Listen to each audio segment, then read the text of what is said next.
A new documentary being featured at the Kansas City Film Festival this weekend delves into the safety hazards of mercury dental fillings.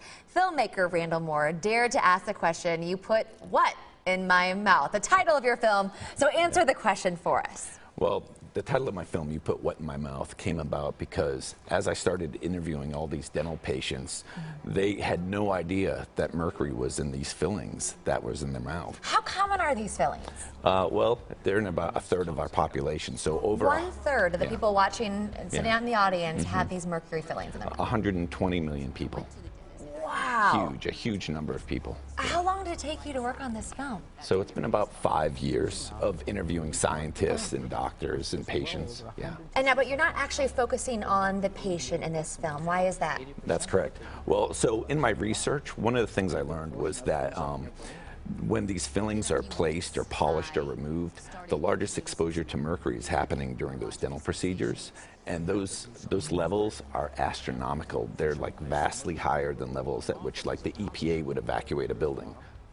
So let's say if a little tiny drop of mercury was dropped on the floor somewhere, we'd be very concerned. So that's a great example. Okay. Like as a thermometer, which contains about the same amount of mercury as a large filling, if that breaks, they evacuate the building. Well, what do you think happens when a dental drill running about 400,000 RPMs hits a mercury filling? And that's what we show. So our film, what's really exciting is for the first time ever, we've been able to visualize this mercury vapor, because usually it's colorless, odorless, invisible, and these dentists, they don't know that they're being exposed to it. But so the dentists don't know that they don't see it, and the patient doesn't see it too. Exactly. So how do you know?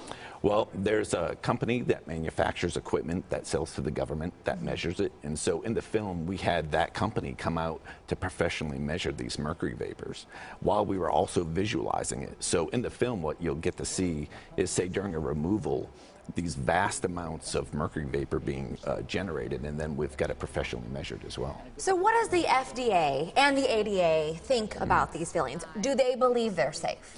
Well, so here's the deal, is that